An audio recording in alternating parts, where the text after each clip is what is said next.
This is open concept living, not the magazine version, the real version. The version where your work call happens next to your lunch cooking, where your child's homework competes with your Netflix, where the smell of dinner is in your bedroom before you get there. Open concept was the dominant residential design idea for 30 years, and it is over. What replaced it does not use walls. It uses something smarter. Design thinking that changes how every room in your home actually feels. That is affordable tiny living, every single week. Subscribe right now and hit the notification bell. You will not want to miss what is coming. Open concept emerged in the 1990s as a reaction to the closed-room Victorian and mid-century floor plan, where every function was sealed behind a door. The argument was simple and initially correct. Remove the walls between kitchen, dining, and living. Let the parent cooking see the child in the living room. Let natural light from the rear garden reach the front of the home without a corridor blocking it. Let the home feel larger than it is by making all its space visible from any position within it. For a decade it worked.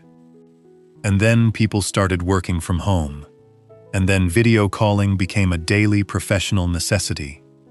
And then the child's online school day began in the same space as the parent's client presentation.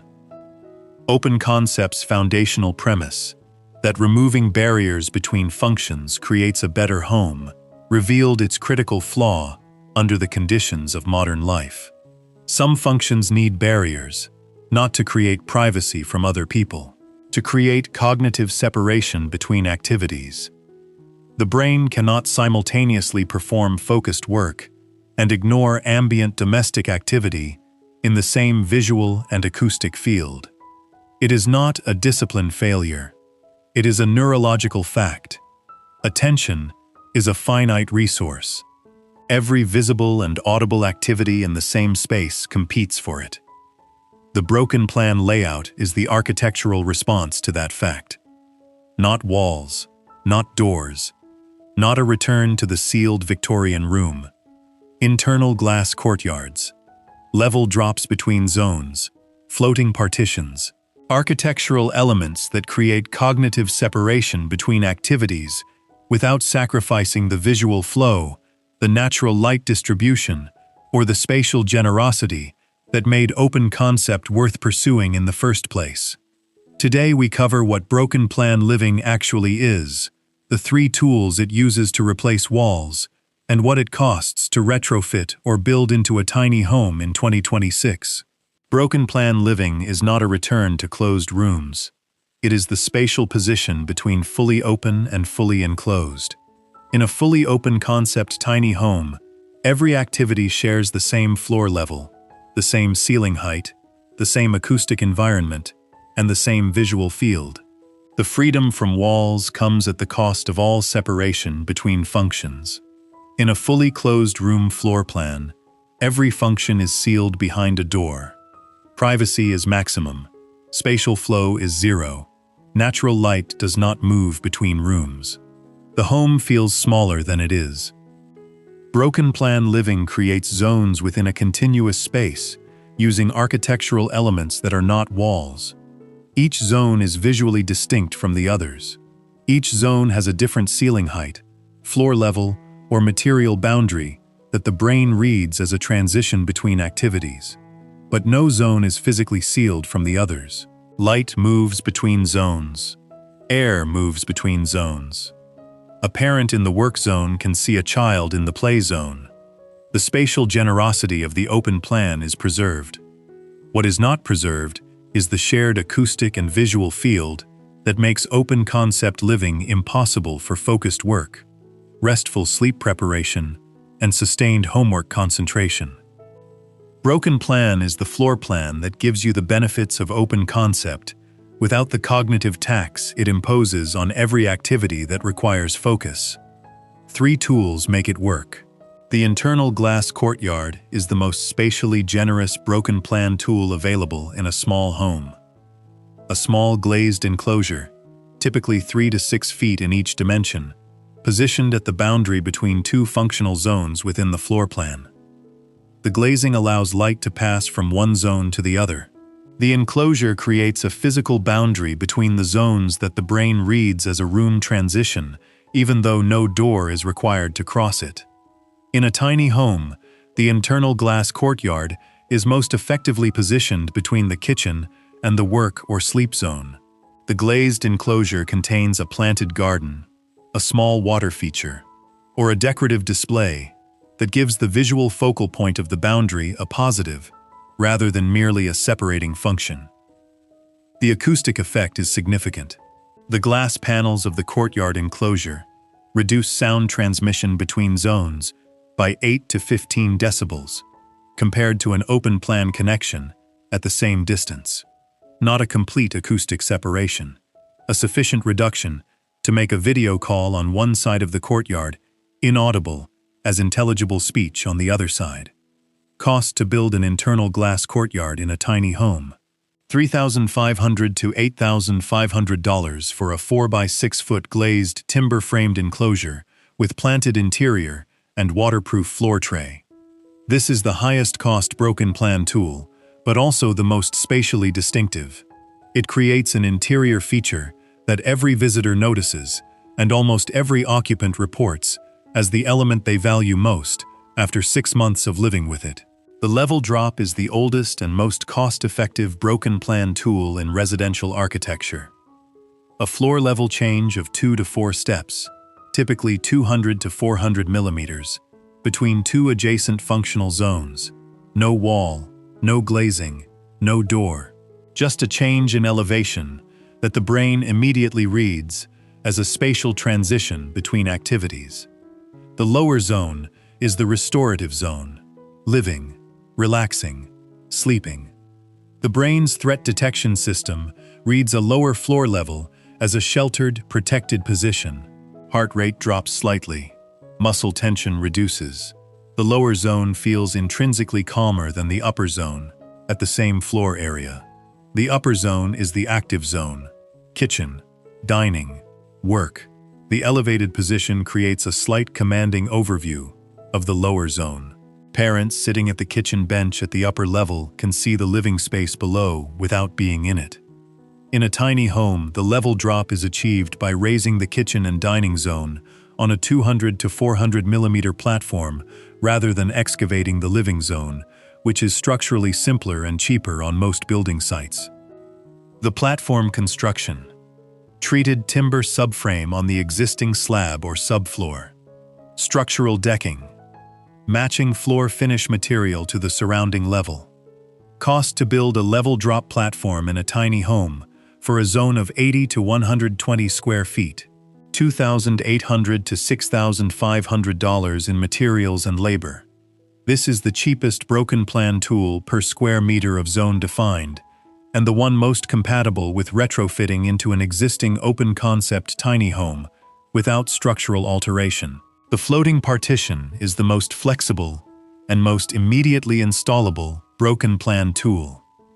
A freestanding or floor and ceiling anchored screen, panel, or partial wall positioned mid-space between two functional zones. It does not touch both side walls of the room. It floats within the floor plan, creating a visual boundary without a physical enclosure. The floating partition defines without ceiling. Standing in the work zone, the living zone is partially obscured by the partition. The activity there is less visually dominant. The cognitive competition for attention is reduced, but the spatial connection is not severed. Light still passes around the partition. Air still moves freely. A person calling from one side is audible to the other, which is appropriate for safety and connection within a shared home. The most effective floating partition materials in a tiny home context: slatted timber screen, vertical or horizontal timber slats at 20 to 40 millimeter spacing. Light passes through. Vision is softened without being blocked. Cost: $800 to $2,200 for a 6x4 foot unit, fabricated and installed. Frosted glass panel, full opacity in the lower section, transitioning to frosted glass in the upper section. Light passes fully. Movement is visible as soft shadow. Cost: $1,200 to $3,000 for the same dimension in a steel-framed unit. Bookshelf partition: a floor-to-ceiling open bookshelf functioning simultaneously as storage and spatial divider. The books and objects on the shelves add acoustic mass.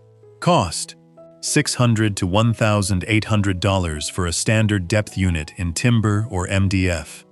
The floating partition is the broken plan tool most compatible with a rental or non-permanent tiny home installation because it requires no structural alteration and can be removed without remediation. In a well-designed, broken plan tiny home, the three tools stack. The kitchen and dining zone sits on a raised platform, 2 steps up from the living zone below it. The elevation creates the active restorative separation between cooking, eating, and relaxing, without any wall between them. The floating slatted partition sits between the living zone and the work zone. Both zones are at the same level. The partition softens the visual connection between the sofa and the desk. The person working is not in the same visual field as the person watching television. Both are in the same room. The internal glass courtyard sits between the work zone and the sleeping area at the far end of the tiny home. The glazed planted enclosure is the most complete boundary in the layout. The sleeping area, while not physically sealed, is acoustically and visually the most separated zone in the plan.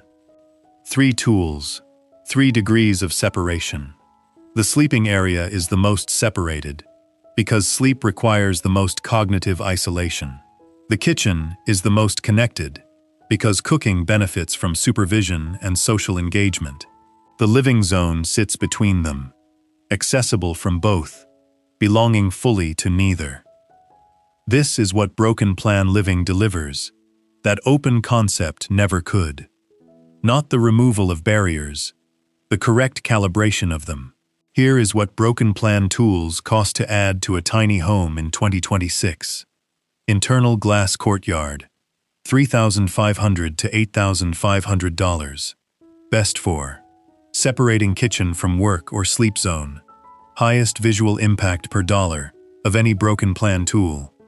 Level drop platform, $2,800 to $6,500. Best for separating active and restorative zones. Most cost-effective spatial definition per square meter. Floating slatted timber partition, $800 to $2,200. Best for softening the boundary between work and living without acoustic or visual ceiling. Most compatible with rental or non-permanent installations. Floating frosted glass partition, $1,200 to $3,000. Best for maximizing light transmission while softening sightlines between zones. All 3 tools combined in a single tiny home, $7,100 to $18,200. On a tiny home build of $95,000 to $180,000, that is 4 to 19% of the total build cost, to convert an open concept floor plan into a broken plan layout that genuinely functions for modern work-from-home life. The alternative is continuing to pay the cognitive tax of open concept living every day for the life of the building. So here is the question I want answered in the comments right now. Is the broken plan layout the design evolution that open concept needed all along? Or is there a version of open concept living that works for modern life without any of these tools, if the discipline and the household setup are right? Drop it in the comments. I read every single one. If this video gave you the language and the tools to describe what has been frustrating you about open concept living and the specific fixes that address it, share it with anyone designing or renovating a tiny home right now. The tools in this video are not expensive. They are just not well known. Subscribe to Affordable Tiny Living so you are here for every design thinking video we publish. I am your host on Affordable Tiny Living. See you in the next one.